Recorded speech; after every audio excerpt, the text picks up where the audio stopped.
And Larimer County obviously was impacted by the Cameron Peak wildfire last fall, which is one of the reasons that we're putting on these webinar series, is to try and help landowners with some of the issues that they're facing. If there is a problem with the presentation this evening, I will go ahead and end the meeting and then go ahead and just log back in about 2 minutes. But just in case if there's an issue, I just want to make sure that we want to, keep going.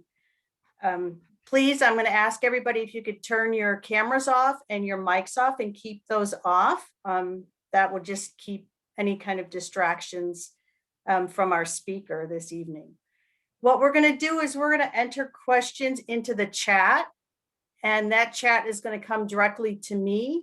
So if you could please, you take a look at the bottom of your screen in the middle, you'll see chat. You can go ahead and answer or ask any questions that you might have of our presenter and put those in the chat. And at the very end of his presentation, we'll go ahead and go through those chats. Mike is expected to go for about an hour, and then we're going to go ahead and try and get through as many questions as we can. Those of you who were with us last week know that we didn't get through all the questions in the hour and a half that we had. And if that's the case, I will be recording the chat, and then we will get the questions either to Mike, or if I can answer them, I will be doing that myself. So the presentation is going to be recorded.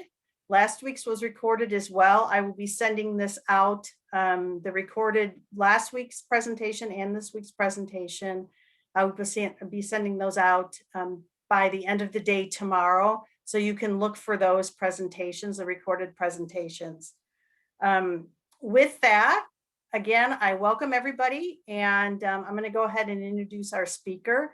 Mike Hughes is with the Colorado State Forest Service, and I've had the pleasure of working with Mike for the past 12 years in my role with Larimer County Extension. And Mike is with the Fort Collins, Colorado State Forest Service office. And then I'll go ahead and, Mike, turn it over to you. And if you would like to do a little brief introduction, and then we can go ahead and get started. Okay, Karen, thank you. And thank you everyone for joining this evening. I look forward to the next hour, hour and a half to not only share some information with you, but also to answer some questions. And Karen, not only want to thank you for inviting me, but I want to thank you for putting this on. This is really important, and I think that's indicative with the number of people that have joined tonight. So thank you for that. You're welcome. So yeah, I'm with the Colorado State Forest Service. I've been here over 30 years now. And I'm a forester as well as a wildland firefighter. My experience with fire goes back to a couple of fires, the old stage fire and the Black Tiger fire, which were two fires in Boulder County almost 30 years ago. And so, yeah, I've seen a lot of fires, but this past year, 2020, was, of course, unprecedented in terms of the scope of the fires. So I hope today to give you guys a little bit of information as to, how you can help your land, particularly in regards to trees, and what you can do to reclaim or rehabilitate some of your land. I want to, show you this picture. It's kind of fuzzy, but and I don't know if any of you will recognize it, but this is CSU Mountain Campus. But this is not the Mountain Campus from 2020. This is CSU Mountain Campus from 1994. And this was the Hourglass Fire that occurred there in 1994. It was about a 1,200 acre fire. And this was my first helicopter ride. I got to fly in a helicopter as part of the Baird team after that fire. Anyway, I want to, excuse me, I want to give you guys a little information on the Colorado State Forest Service. This is our mission. It basically, we are a sister agency to Cooperative Extension. We're both housed under Colorado State University, and we both Karen and I reach out to landowners, to Coloradoans who have questions about our specific area. In this case, with me, forestry. And the Colorado State Forest Service not only deals with traditional forests, private landowners in forests up in mountainous areas, but we also deal with urban forests in cities and towns throughout the state. But the main thing I wanted to emphasize, one of the main things I want to emphasize to you guys tonight is we are not the U.S. Forest Service. A lot of people use the term Forest Service. Oh, that's the Forest Service. That's the Forest Service. Well, there are two different groups or two different entities. The U.S. Forest Service are those folks who deal with the national forest lands throughout the country and throughout the state. So, unfortunately, I have no jurisdiction over U.S. Forest Service lands, whether it's the Arapahoe Roosevelt, the Pike San Isabel, or any of the other ones. So if you do have questions about what they're doing or what you can do on their lands, I'm not going to be a good resource for that. So I just wanted to get that out there. But the Colorado State Forest Service does have about 19 offices throughout the state. I happen to work out of the Fort Collins field office, but there are field offices, as you can see from this map, in different areas. We have 4 areas, but about 3, 4, 5 offices per each area.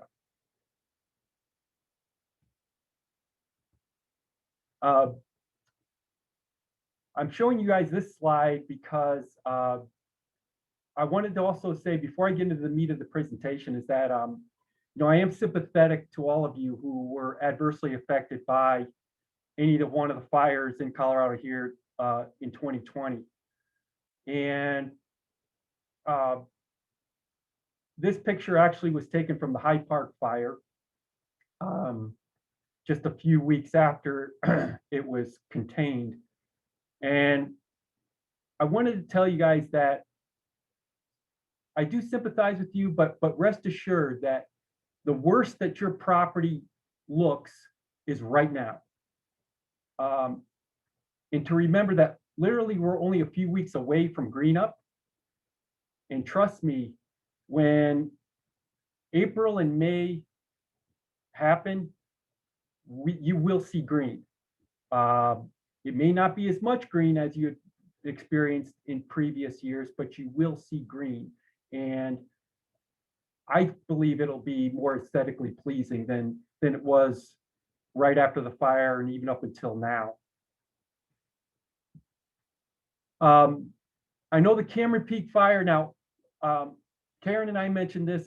I'm going to refer a lot to the Cameron Peak fire, but I know some of you may have been affected by other fires, like the East Troublesome or some of the others. And rest assured that a lot of what I'm going to talk about can be applicable to other areas of the state. Now, I only, I assist landowners in Larimer County and counties east of here. But if your property is in another county, you can reach out for specific questions to any of the foresters that are in those other field offices in those other parts of the state. But the Cameron Peak fire burned over 208,000 acres, actually just shy of 209,000. But do know, though, that not the entire acreage burned. So in other words, not all 208,000+ acres burned. There were islands within that perimeter that were unburned. Okay, so, and also too, that fire burned in what we call a mosaic pattern, different intensities. And so, I say here that not all the trees that burned died, and not all of them will die. And I'm going to talk about a little bit about what trees will die and what trees may hang on here in just a few minutes. But some of the species that were affected, at least in the Cameron Peak fire, are these pines, ponderosa lodgepole limber, a couple of firs, Douglas and subalpine, a couple of spruces, blue and Engelmann, as well as aspen and Rocky Mountain juniper. Now, I know there are other species, particularly shrub species and a few other tree species that I haven't mentioned here, but these are the major players in the Cameron Peak fire. And I want to say that the different species are going to react differently to the fire. Some react better to a fire like Cameron Peak, and some react not as well. They're not as adapted, in other words, to fire. So when you look at your trees, some of the questions you'll have are, again, which ones will survive? Which ones should I cut? When should I cut them? What should I do with the logs? Should I masticate the trees? And I'll talk a little bit about that here in a minute. And then also too, why should I cut trees at all? I mean, maybe this is nature at work and maybe I shouldn't cut any of the trees. But to talk a little bit more about that, as far as which trees will survive, I have a few pictures I'm going to show you, but some of the trees you don't know right now if they're going to survive or not. Now, if the tree is black and no longer has needles, you could pretty much bet that tree has died. But I have seen a lot of trees that are brown in color. They still have the needles on them. And those trees may not necessarily eventually die. Part of it depends on what kind of moistures we're going to continue to have or not have, particularly as we get closer to spring, particularly as we get closer to April, May, and June, when evergreen trees wake up, so to speak. They come out of the semi-dormancy that they're in. And so when those trees wake up and they start to expend a lot of energies, some of the trees, if they're teetering, if there's good moisture, then it gives them more of a fighting chance. If we are in a dry pattern where we aren't going to get much moisture over these next few months, then those trees that are teetering may not survive. So there's still kind of yet to be seen or yet to come aspect in play. Now, as far as which ones should I cut, again, ones that are dead, that are all black, no needles are left, those ones you can cut. When should you cut them? You can cut them now, but one point I want to make here is that most of the trees that are black now, that are dead, still have strong wood within them. Now, they are more brittle because they no longer have the moisture within the tree itself to be flexible and such, but the wood is still strong. Now, we've had some good wind events And if you've been on your property since these wind events, you've seen that many trees have held up. Now, that wood and that strength is slowly going to weaken and become more compromised as time goes on. But it's not something where you need to look at it as, well, today it's strong, but tomorrow it won't be. You're going to want to look at it more along months. In a few months, that tree is going to be less strong than it is today. So the point I'm making there is not the urgency that you may think that tree is just going to snap off or blow over, roots and all. This tree here, it's a ponderosa pine.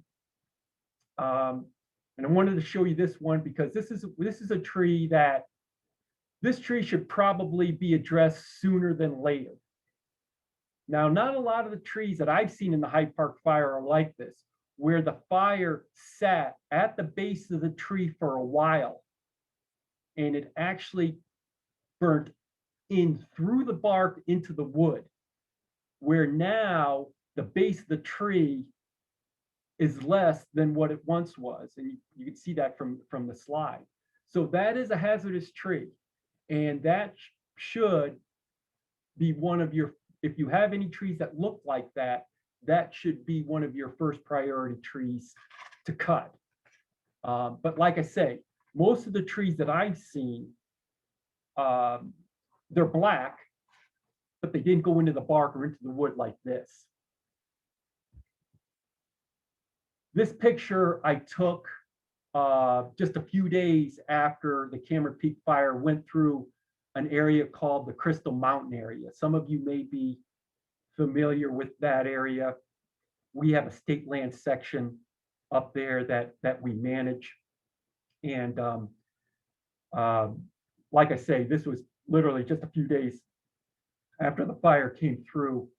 And this was pretty much a lodgepole pine forest. This area burned very intensively. You can see that the trees that are left are pretty much standing skeletons. And so most of the trees in this picture are dead. The trees that you see that are over, those trees were downed before the fire came through, so they didn't fall over since the fire. But this next picture I wanted to show you again is in the Crystal Mountain area, and if you can see that picture, if you can see the color on some of the main stems of those trees, those are lodgepole pine again. It's a short needle pine, and that kind of light color you see, that's actually not wood, the wood inside the bark. That is the bark. The bark is still intact. Now, I don't have a great explanation for this other than the reason for that coloration just must be the intensity of the burn, the heat, even the vaporization, so to speak, that happened.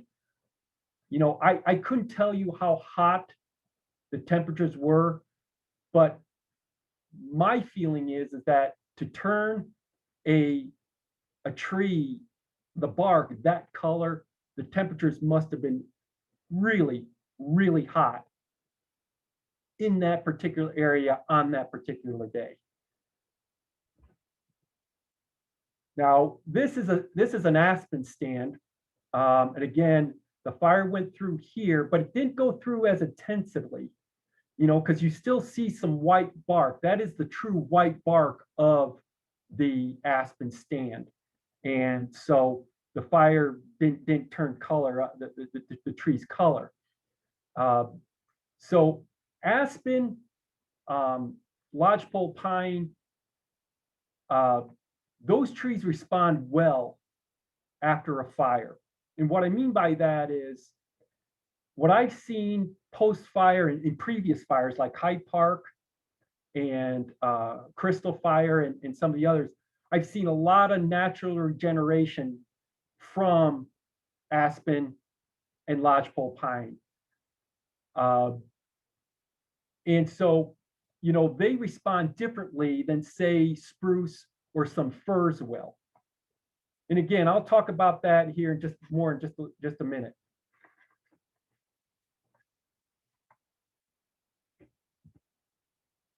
This is another picture of, again, the Crystal Mountain area, and again, a lodgepole pine stand where, again, all the trees in this area are pretty much gone. And so, the question is, well, what to do now? I mean, again, should I cut, or should I just leave them standing? Or if I do cut, what should I do with the logs? You could even consider mastication. Now, if you don't know what mastication is, basically it's mulching a standing tree. And what does that is a machine like this. This is a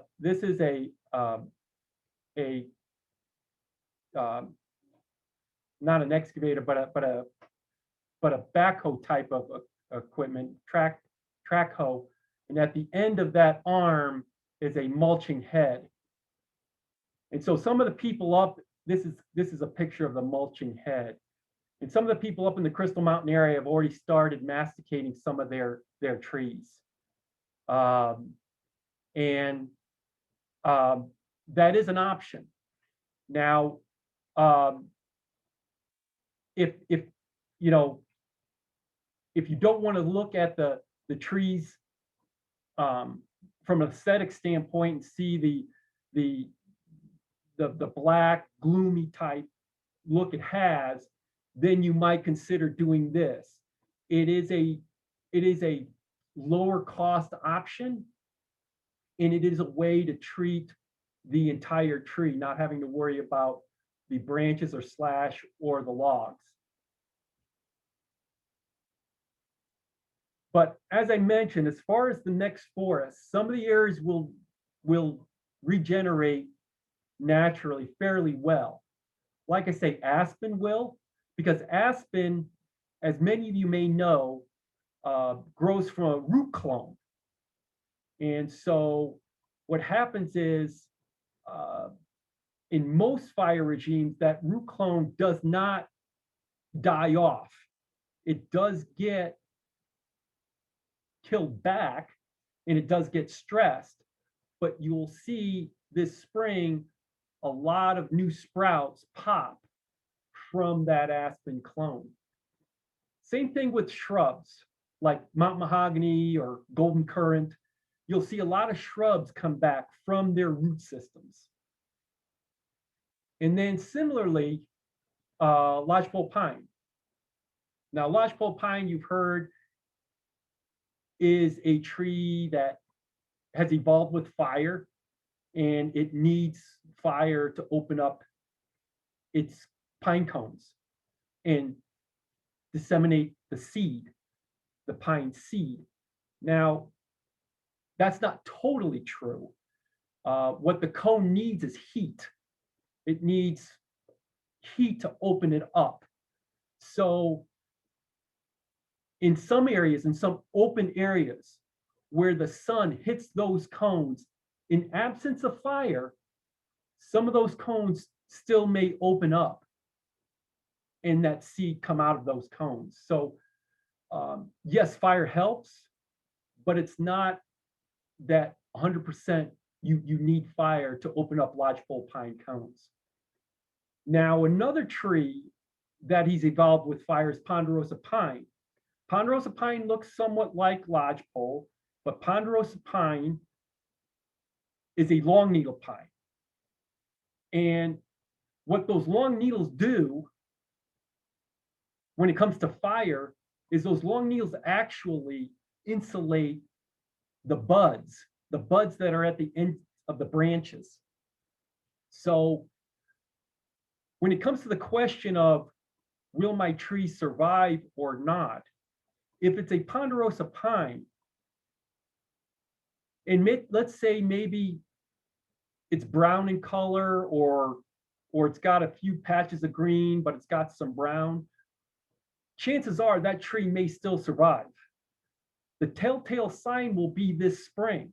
Will those buds break and elongate? I will tell you that if you don't see anything by the middle to end of June, then it's probably not going to happen. But they should start to pop, no matter your location or your elevation, either in late April, May, or early June. Now, the other thing about ponderosa pine is if you notice that ponderosa pine loses its lower limbs as it gets older. It self-prunes itself. Now, that's another trait that it evolved with to deal with fire. By self-pruning itself, when low intensity, less intense fires come through, like what used to happen before we started suppressing fire, then those low intensity cleansing fires, sanitization fires, so to speak, would just come along and actually thin the competition in those ponderosa pine forests. But a lot of our ponderosa pine forests, as many of you have noticed, have thickened up.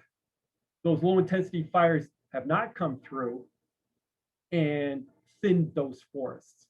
So a lot of these trees have evolved with fire. And so some will regenerate okay. Now, spruce and fir, not as well. Not as well as some of these other species I've mentioned that will naturally regenerate. And so they may need a little help from you guys, meaning, planting or transplanting. And so, just let me go back just a second though. For ponderosa pine will not naturally regenerate as well as lodgepole, but it will if there's still a good seed source and if there's good bare mineral soil. For some reason or another though, lodgepole, its sister, will naturally regenerate pretty well. Again, unless in some areas where the fire burns so hot and so intensively that the seed source was burnt up and the soil was sterilized. So anyway, the thing to remember is that your next forest though is going to come back slowly. And what you will need to realize, and you probably all have already, but just to remind you that unfortunately, most of you are not going to see the next forest. You will see it from a seedling sapling size, but in terms of a mature forest, the sad thing is you're not going to see it. Your kids or grandkids may, but that's just the way the forests grow, particularly here in Colorado. Colorado forests grow slow. Some of the slowest growing forests in the nation, for a myriad of reasons, which I won't go all into, other than just to say we have not the best soils, and we have short growing seasons, and we have varying elevation extremes. So anyway, but the next slide I wanted to show you is if you do consider planting, we do have a nursery here in Fort Collins. It's the Colorado State Forest Service Seedling Tree Nursery. where we grow seedling trees from seed. And most of the evergreens are grown as a containerized type seedling, meaning there are two types. You can grow seedlings bare root or containerized in a greenhouse. Most evergreens are going to be containerized. They're going to be in a tube or a pot with soil around its root system. And given the choice between a containerized and a bare root, for you guys, I would plant containerized. The reason being is because there's going to be a shock for that seedling when you plant it, meaning it's going from a nursery out into the real world, so to speak. And anything you can do to minimize that shock is a good thing. So a bare root tree that does not have any soil around its root system is just going to be more of a shock going to a burnt area. So I would recommend, if you're going to buy seedlings, to buy containerized. Now, the other thing you can do, though, if you did not want to plant a seedling that's only 12 inches tall, because a lot of the seedlings are about 12 inches tall. If you wanted to plant something a little bit bigger, you could take that seedling and you could repot it into a bigger pot, say like a gallon-sized pot, and keep it in a garden area for a year. So it could put on both more top growth and more root growth. By putting on a little bit more growth, again, it's going to minimize that shock. That shock going from, again, its nursery setting out to where it's going to be on your property. If you were, though, to repot the large tube seedling, if that's what you buy, I would repot it into a soil mix, not topsoil, but a soil mix that's on your property. In other words, go dig some soil that is at your property and use that in your larger container so that seedling will slowly get used to the conditions it's going to be living in for the rest of its life. I mean, if you did topsoil, if you refill that container with topsoil, that's going to be good for the seedling. Seedling's going to love it. Don't get me wrong. But again, you're kind of weaning that seedling. You're wanting that seedling to get used to, again, the conditions it's going to be living in. So that's the way I would look at, if you were to buy a seedling, like from the State Forest Service nursery, that's the way I would replant it. And I would only hold it in that container for maybe another season, 2 at the most. Eventually, you want to get that tree out and planted. So do plant it within a season or 2. Now, you can transplant trees. If you have an area that wasn't really affected by the fire, you've got a lot of little seedlings that have grown naturally, you can transplant. The key there, though, is timing. And timing is going to be the key, whether you're transplanting or you're planting a nursery grown seedling. Timing meaning doing it at the right time. I see far too many people plant seedlings at the wrong time. Planting a seedling in July is the wrong time. Planting it in August is the wrong time. Even in September, a little bit early. The best time to plant in Colorado is in the spring. You can plant in the fall once dormancy hits, but you're not gaining a lot by planting in the fall, particularly in terms of growth. Some will say, well, you might put on a little bit of root growth if you plant, say, the beginning of October, but I don't think you're really gaining that much. The other thing about planting in spring is spring moistures normally, I know this doesn't happen all the time, but normally are more predictive than fall or winter moistures. You know, we've had kind of a dry winter. And when you have dry winters, if you did a fall planting, it's asking a lot of that seedling to carry through that dry winter and then expend all that energy and put on that growth come springtime. So timing is key.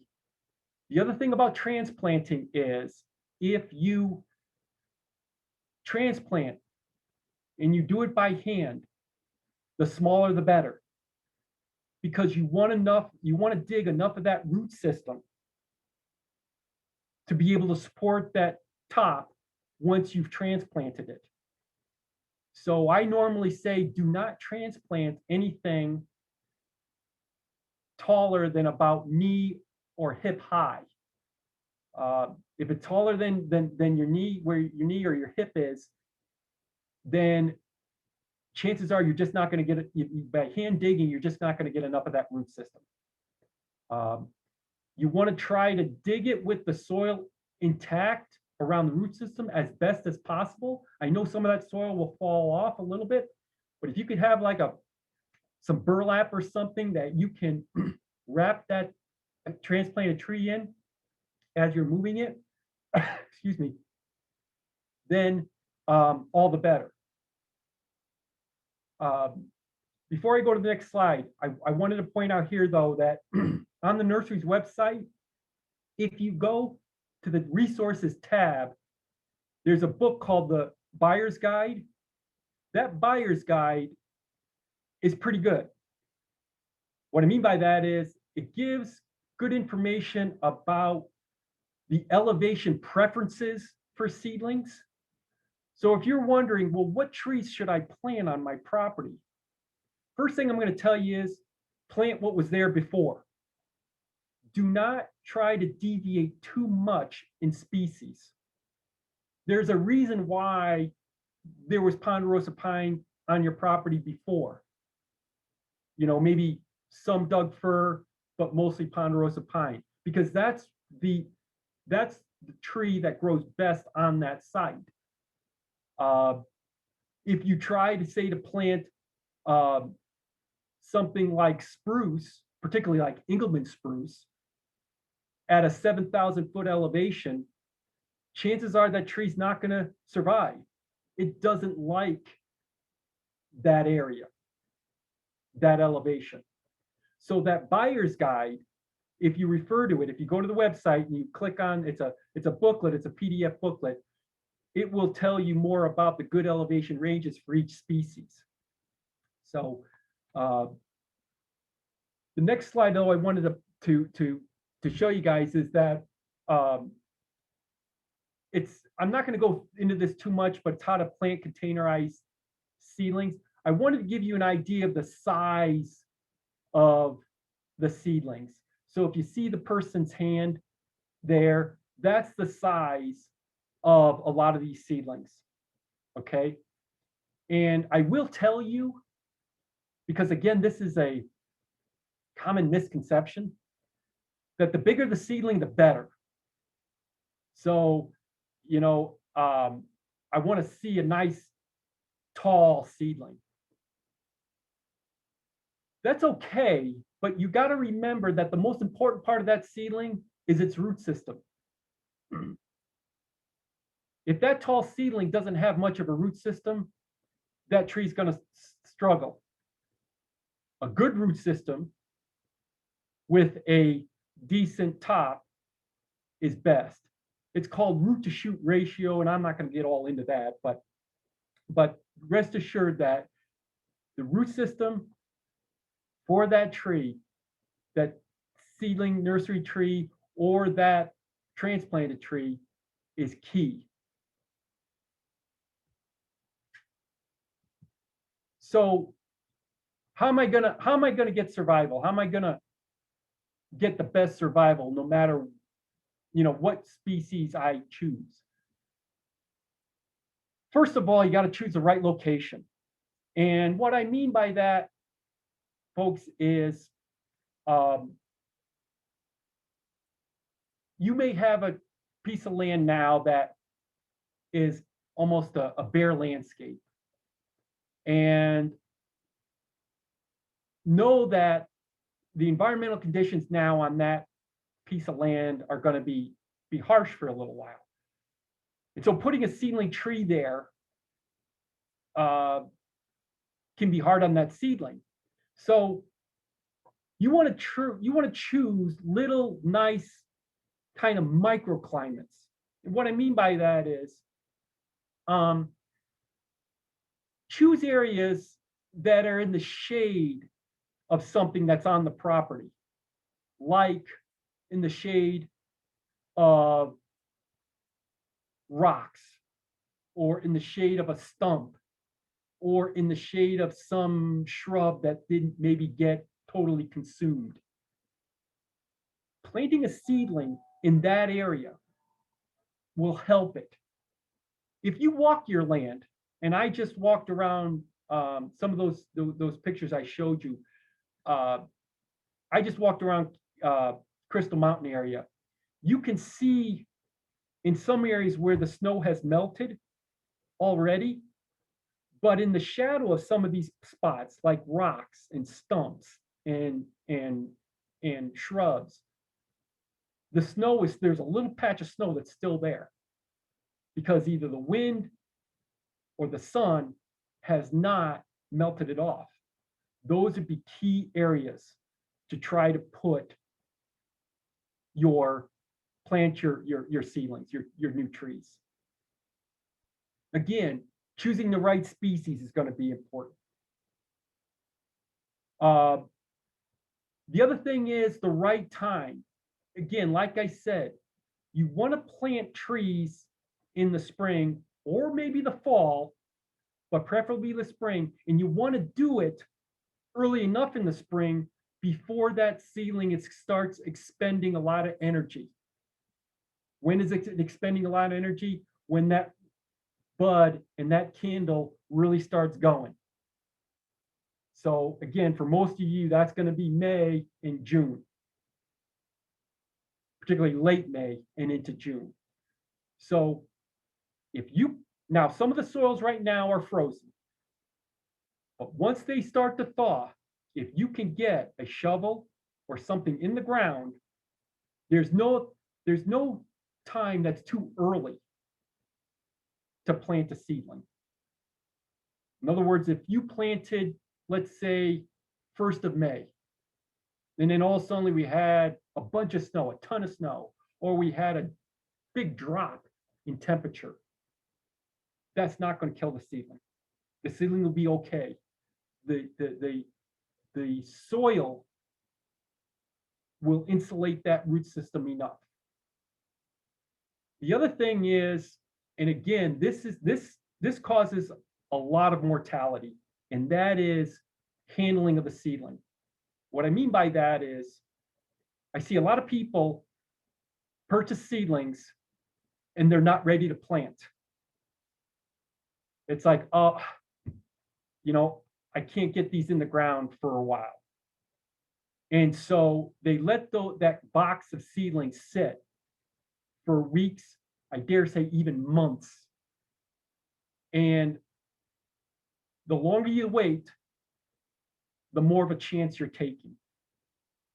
Now, that doesn't mean you need to get that seedling in the ground the same day you pick it up or it gets delivered or whatnot. But I'm just telling you to plan out, to plan your planting. If you know you're going to pick your seedlings up on May 1st, try to get them in the ground by the 2nd or 3rd week of May. Don't wait till the 2nd or 3rd week of June. That's again waiting too long, and that seedling sitting in that box too long. Planting technique. You don't want to plant that tree too shallow or too deep. You want to plant that seedling right where the soil level is in that tube. That's the proper planting depth. Now, one thing I do, or one tool I use a lot when I'm planting seedlings after a fire and to reforest an area, I use a Pulaski. And for those of you who don't know what Pulaski is, it's a firefighting tool. And this is a picture of it. It looks a little bit like a pickaxe, but you'll see on the right side, that's a flat edge. And I use that flat edge to dig my hole. I realize that most of you have soils that are rocky. They don't call them the Rocky Mountains for nothing. And so it's hard to dig in a lot of those soils. I find this tool pretty good, or works well in those conditions. So, I know not everybody has a Pulaski, but if you have something that's similar to that, it's something that works well. Another thing that works well is a tile spade or a sharpshooter. It's narrow. It's not as wide as a shovel spade. So anyway, something to consider. Something else to consider as far as enhancing survival is mulching the soil surface and controlling weed and grass competition. If you could get a hold of some wood chips or bark chips, or even something synthetic, they make a woven fabric mulch that you can put around the soil surface of each seedling. That's good for two reasons. One, by mulching the soil surface around that seedling, it's going to keep that moisture in that soil longer. It's going to keep that sun and the wind from robbing that soil of its moisture so quickly. So you want to keep that soil in there as long as possible. Secondly, it helps control grass and wheat competition around those seedlings. Competition for a newly planted seedling is hard, really hard on that seedling. So if you can control those grasses and those weeds that are much more prolific at taking up those moisture and nutrients than those seedlings are, the better. You may not eliminate them all the grasses and weeds, but at least you'll be able to control some of the competition. How thick of a layer, if you put down bark chips or wood chips, for a seedling, you only want to go an inch, maybe 2, but definitely not too thick of a layer of mulch. Those soils have to breathe. They have to get good air, oxygen, and such, and moisture has to get through that mulch too. So, if you were talking about a landscape tree and putting it in your yard here in Fort Collins, then a lot of times they'll put 4 or 6 inches of mulch down around that tree. But that's for a big tree, and that's for, again, something you're landscaping around your yard. As far as watering, folks, I can't give you a good, quantitative number, like, all right, you do 2 gallons every week, that sort of thing. It depends. It depends on, again, how's Mother Nature treating us? Are we getting good rains? One of the reasons for the fires we had last year is because we didn't really have a monsoon season. In instances like that, you're going to want to water more often. In times when we do get good rains, obviously less. But a good rule of thumb is if you're mulching around those seedlings, you would want to get at least 2 gallons on that tree once every 2 weeks. If you're not mulching, if you don't have something protecting that soil around that seedling, then you're probably going to want to do it at least once a week, if not more often. Can you overwater your tree? Yes. But in the Rocky Mountains, it would be tough because we don't have a lot of clay, and clay holds on to moisture a long time, but we don't have that problem too much. So it'd be hard to overwater, but certainly don't think that you need to get out there with a gallon or two, 3 or 4 times a week. Trees don't need that. The best gauge to know whether your tree needs watering or not, it's just feeling that soil with your hand. Seeing if you can grab that soil and form it into a ball. Or if it's dry and really dusty to the touch, then you know it's low in moisture. By the way, how far out should you mulch? For a seedling, you want to mulch out about 2 feet around that seedling. That's a good radius, so to speak. And then finally, protection. What do I mean by that? I mean that you're going to want to protect that tree from browsers and rodents. Now, right now, there's probably not a lot of rodents because, quite frankly, many of them probably died due to the fire. But deer and elk, particularly deer, can browse your trees. They normally don't do it in the summer when there's plenty of other things they like better than trees. But in the fall, it can be a concern for you. And there's no easy answer on that, I'll tell you. You know, short of putting chicken wire or physically caging each of your trees, there's no easy answer to protecting them from browsing. So just be aware of that's something that you're going to want to be on the look for, so to speak. So what are some of the causes of mortality for trees? Planting it at the wrong place, the wrong time. Again, choose those nice micro sites, sites that draws and ravines are good places to plant. North-facing slopes, east-facing slopes are good to plant. But if you're on those south or west-facing slopes, or what we call aspects, then again, it's going to be critical to find those little protected areas in the shade of a stump or a rock or something like that. Again, improper planting, or excuse me, improper handling or storage before planting. Not controlling your competition, lack of water, planting too shallow or too deep. And, I threw in there insects and diseases because not normally early, but in time, you might see problems with things like aphids or spider mites or something like that. But just be on the lookout for that. And when it's a seedling of that size, normally something like spider mites, you can just wash off with water.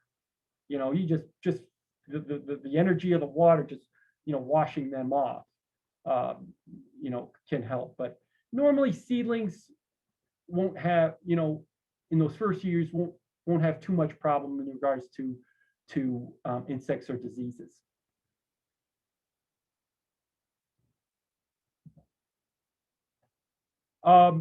I took this picture earlier this week. I wanted to show you this picture because that's actually Buckhorn Creek. right up the Buckhorn Road. Just it's 44H, and that's snow there, and on top of that snow is actually dirt and dust. And how did that come in? That came in through the wind. That did not erode there through water. It blew right on top of that snow. So, I just point that out because, folks, I know we're in for a long road ahead in terms of the after effects of the Camry Peak fire. And I know last week you learned a lot about, grasses and controlling erosion through all sorts of measures, straw wattles, putting logs on the contour to hold the soil, that sort of thing. But know that anything that you can do in terms of planting or contour log placement or something is going to help. And everybody doing a little bit is going to help in the big picture. Okay. So,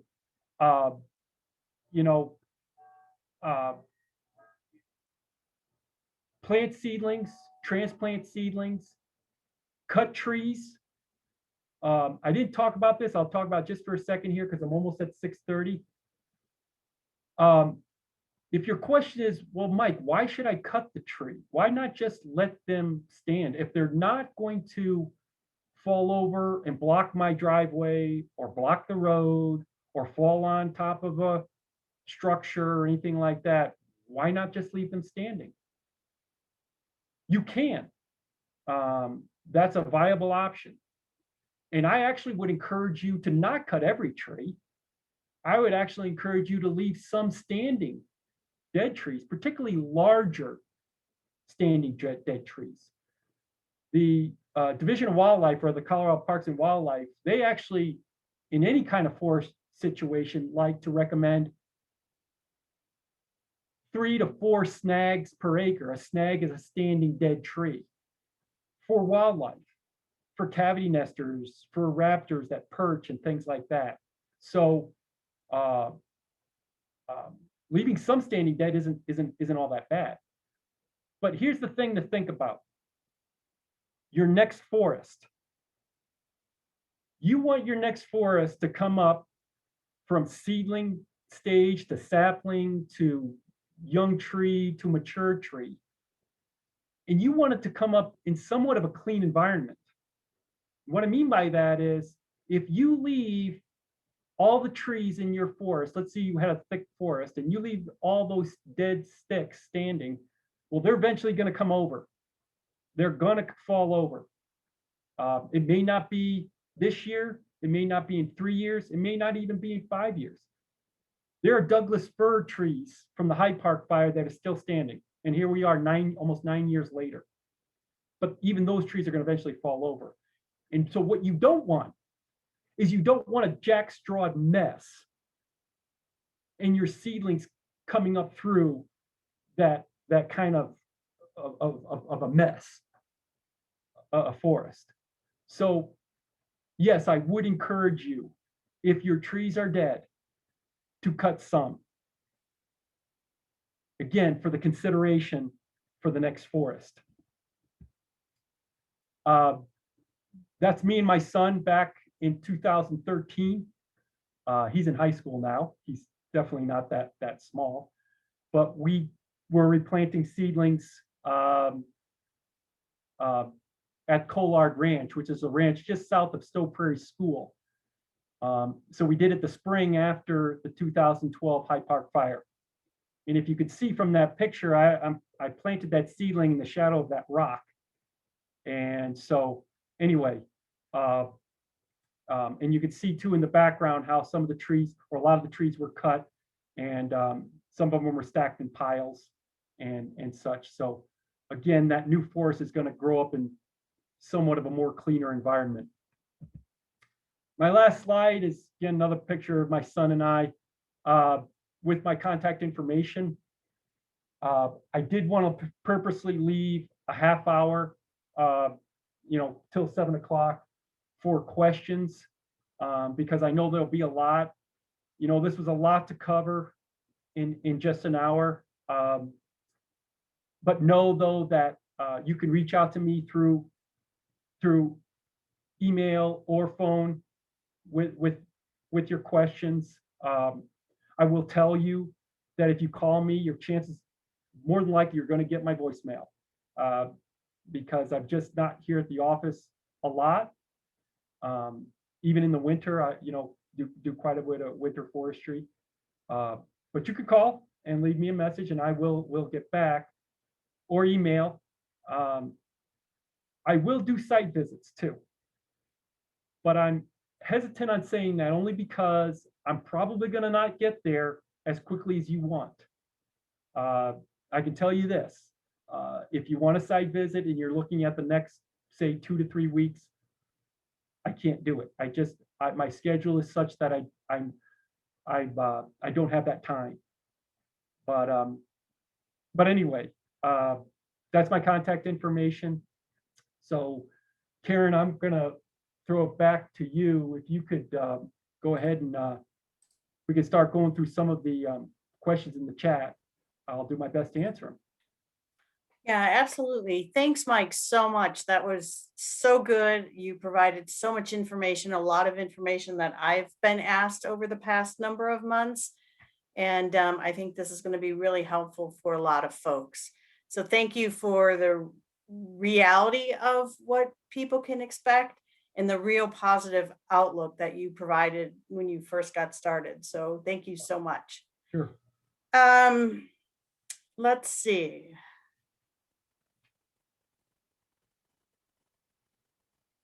Okay, so somebody had, and the questions are excellent.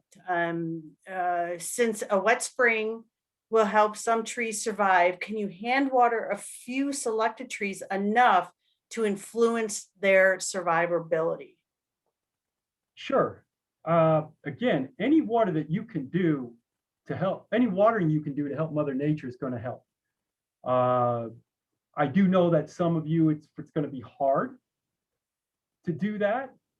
But certainly any supplemental watering, meaning watering in addition to what Mother Nature will provide, is going to help. And once again, it would be tough to overwater your tree.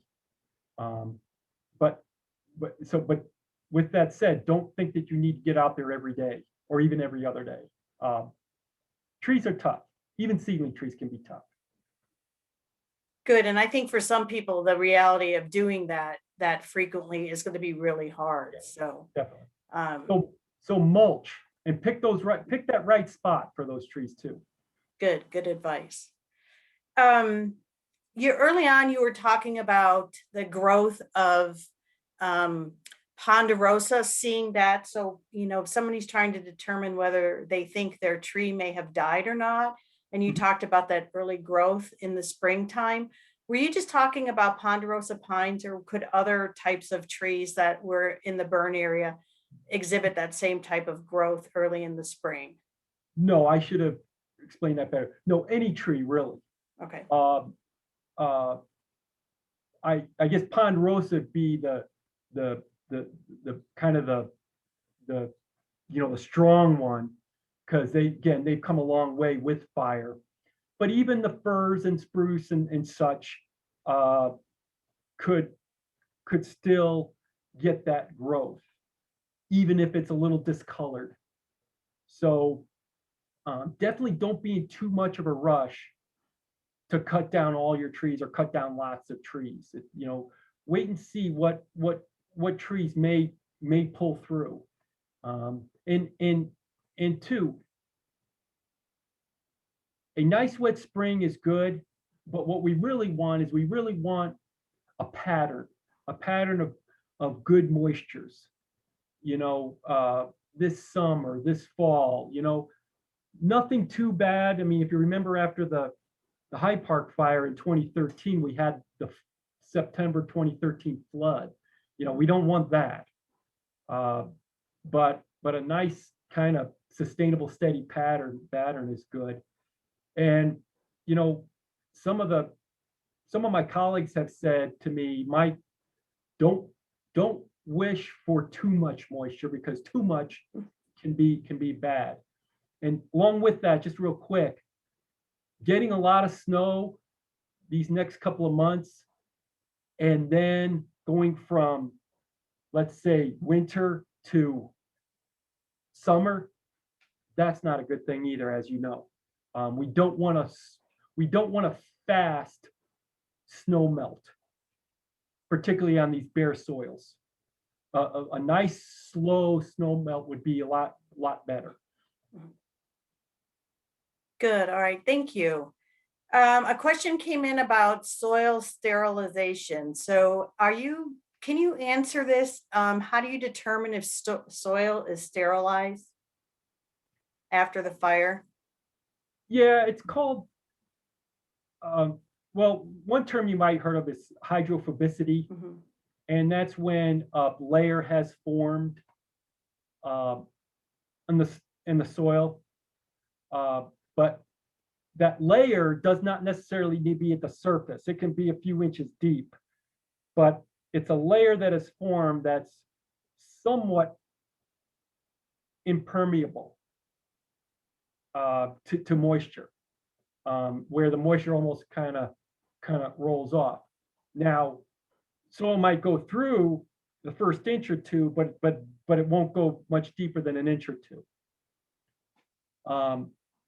So you can test that by scraping a little bit, an inch or two down, and dropping some drops of soil, some drops of water on that, and seeing if it does percolate down. If you do have that, the key is to break up that layer. Now, also, as far as sterilized soil, you saw from some of those slides I showed that, you know, mostly all the organic matter is gone, you know, that you can see anyway. But it may be a little bit deceiving to your eye. There may be organic matter still in that soil, but just below the surface. So you may not be seeing it. So the point is that sterilized soil, or, you know, some people call it dead soil, may not be sterile. But the main thing you can do to address that is planting, whether it's grasses, forbs, seedlings, shrubs, whatever, and scraping that soil. Mm-hmm. And actually, you know, I've seen, again, on some of these soils that are just black, you know what's on them now?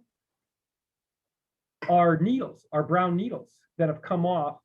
And so those needles will eventually, now again, because of the fire, it'll take a little while, but those needles will eventually add to bringing back the life to that soil.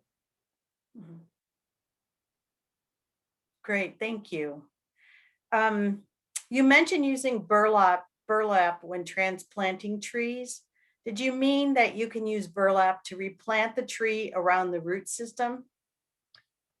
Yes. So what I mean is, if you had a burlap sack when you're transplanting, and you wanted to try to keep that soil around that root system as best as possible, then as you're slowly removing that seedling from where you're taking it from and putting it on that burlap and then wrapping it and then transporting it inside that burlap to the hole where you're planting it to, then that would be a good way to keep that soil intact around those root systems. And you wouldn't necessarily have to pull that burlap out once you put that seedling in the hole. You could keep it there and the burlap would slowly decompose. and that root system would, I mean, I might cut some of the top part of it away, but the bottom part of that burlap, you could keep there and it would decompose. But it's just, again, it's a way to keep the soil around the root system as best as possible. Right, trying to protect that. Yeah. For the Crystal Mountain area, late May and June, early June for planting, is that correct? So, and then earlier you said that if the soil wasn't frozen, if you could get a shovel into the ground, the earlier than that would be fine? Yes. So Okay. basically, once the ground is conducive, where it's thawed, where there's not a lot of snow, and you can get that shovel or Pulaski or towel spade in the ground, that's the best time. So that might be early May. It depends. I know there's a lot of elevational changes, and Right. some people might be saying, well, Mike, there's no way I'm getting anything in the ground before middle to end of May. Well, that's okay. But the main point is that window is only so big. That planting window is only so big. And the earlier always is the better. Getting that tree before it starts, like I say, putting out a lot of energy, getting it in the ground. Wonderful, thank you. Sure. So there's some people, like you had said, in the burn area that you visited, that are already doing some chipping of their trees.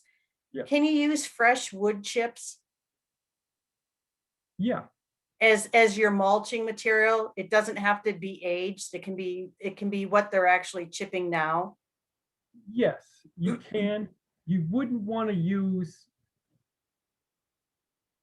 too thick of a layer of fresh chips, but yes, you can use fresh chips as mulch. And I think you said 1 to 2 inches Yes. maximum. Is that still hold true for fresh? Okay. Yeah. Okay, great. Thank you.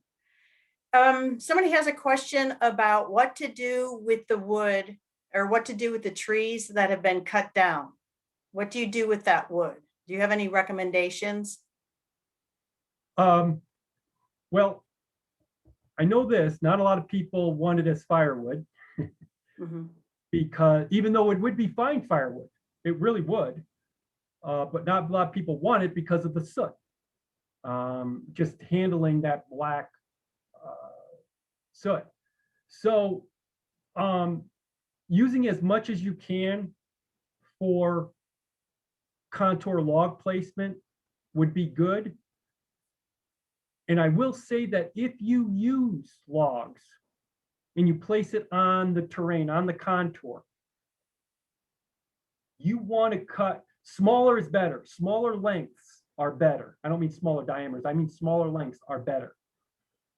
It's more labor intensive, but the point is that, and you may have heard this, that contour log placement could actually be a detriment, which it can. If you have long logs that aren't nice and flush with the ground, with the contour, you actually might be channeling water through underneath the log. So a way around that is cutting those lengths shorter, so they're more likely to be flush with the ground. Now, in the interest of time, I'm not going to go into this, but one thing that I'm really trying to see about wood use or log use post-fire is its use in biochar. Biochar is basically a wood-based charcoal. And we actually have a facility in Berthoud that makes it. And biochar is a great use of black trees. Great use. The problem is getting it from stump to facility, the facility that makes the char, and the costs associated with that. So I would really like to see I'm in beginning discussions with Larimer County Emergency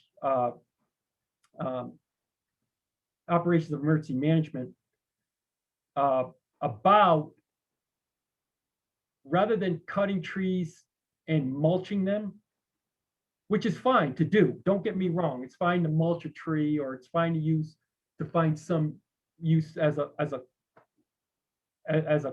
erosion control. But if we could turn that tree, that log, into biochar, and that biochar is basically a great soil amendment. It's a great nutrient holding element or thing.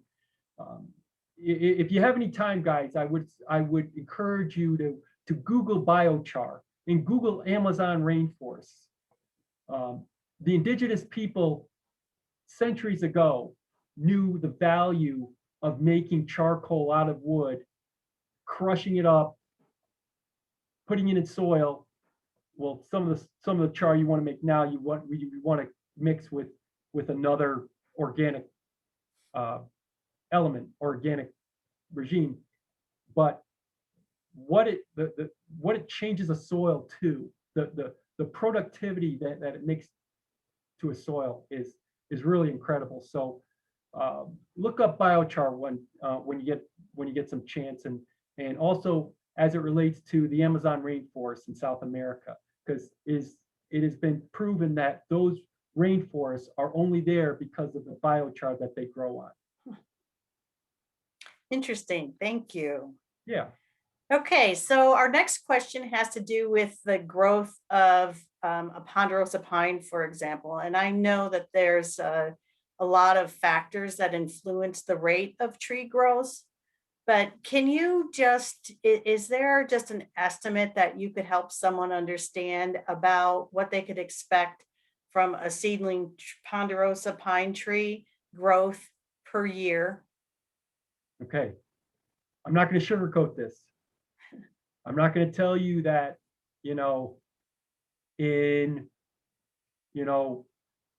5 years, you're going to have a 12-foot tall tree. That's not going to happen. I will tell you that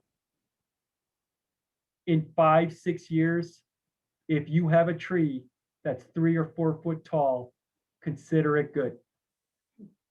Because two things. One, again, even with good watering, a tree in our environment can only grow so fast. Its growing season is only so long.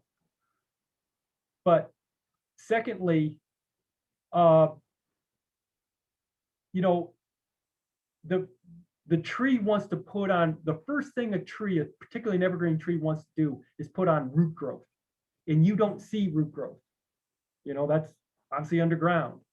So, in those first couple of years, you might look at it and say, wow, that tree's only put on, last year, I think it put on maybe 3 or 4 inches. I mean, it didn't put on much at all. Well, you didn't see the other growth it put on. It put on good root growth. And once it gets a good root system established, then the top is going to kind of follow suit. Okay. So, once the tree gets established, and normally that establishment period might be 3, 4, 5 years. And so you're only going to see a couple inches per year in that establishment period. But once it gets established, then you'll be seeing bigger and better growth rates. But even the best of growth rates for our mountainous conditions, the ponderosa pine forests, if you get 8 to 10 inches of growth, consider yourself lucky. Consider yourself fortunate. Good. So patience. Yes. You're saying we need patience. Yes, you're going to need patience. We're not very good at that. For sure. But okay. I'm sorry. Go ahead. No, I always say this to people when it comes to planting seedlings. Whether you're planting them in the mountains or you're planting them as a windbreak, out there in Weld County, just know that you are doing a good thing.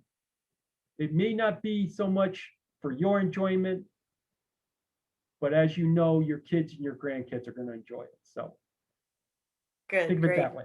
Good advice. Thank you. Okay, a little bit about planting.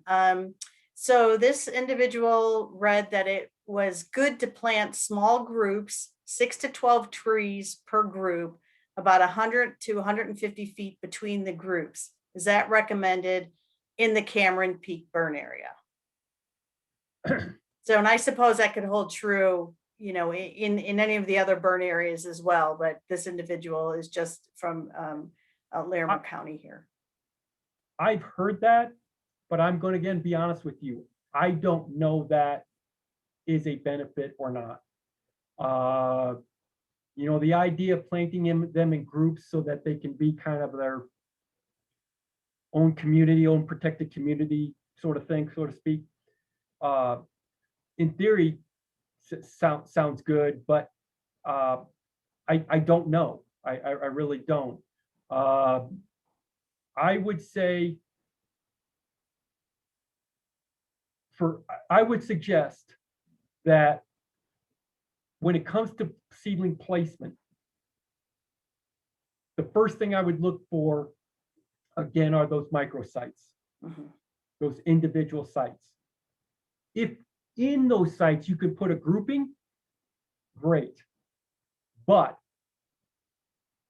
regardless, or superseding that would be finding the shade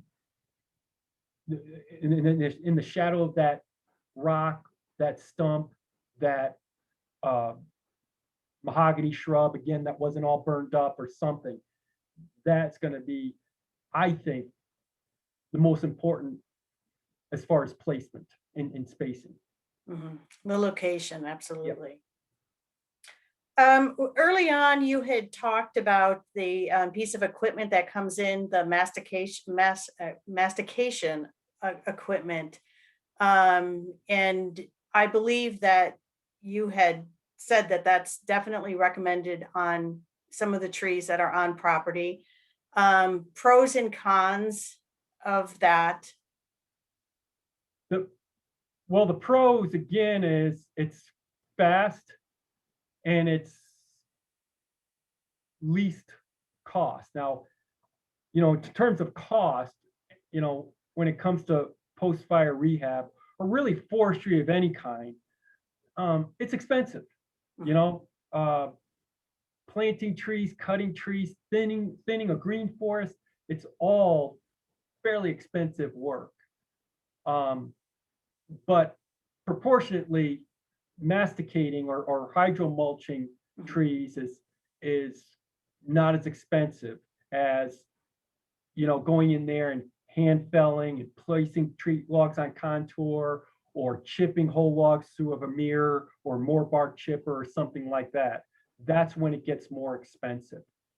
The cons are the material that's left on the ground. Now, in some of those pictures I showed you and some of what I've seen up at Cameron Peak, or excuse me, at Crystal Mountain, you know, there wasn't a lot of depth of material. There wasn't a lot of woody debris, thick woody debris on the ground, which is what you don't want. Again, soils are a breathing thing. They like to, you know, the air and such. And for plants, in whether it's grasses, trees, whatever, to come up through, that you don't want too thick a litter layer, or excuse me, or too thick a mulch layer. So that would be a drawback. The other thing would be is, you know, what you saw in some of those pictures, that tracked equipment that was working in soils here these past couple of months, soils that are frozen. You know, you're not going to want to put a hydroax piece of equipment on soils once they start softening, once they start thawing and such. So timing, I guess the point I'm making is that timing of the mastication or hydroaxing that forest is going to be key. So Great, thanks, Mike. So the next question pertains to, you talked about the seedling tree nursery at the Colorado State Forest Service, but if some landowners and homeowners are interested in purchasing larger trees, do you have recommendations of where they can get those? And keep in mind, it would be statewide. I don't, unfortunately. There used to be an outfit in Lyons called Colorado Hydro that had greenhouses that grew larger trees, particularly from native seed or natively gathered tree seed. But that, from what I know, that place is no longer around. So I don't. I would, though, recommend that if you do go to other sources for your trees, which is fine, you don't have to go to the seedling tree nursery here at my agency, but try to know where those seedlings, where the seed source came from, where those seedlings were grown.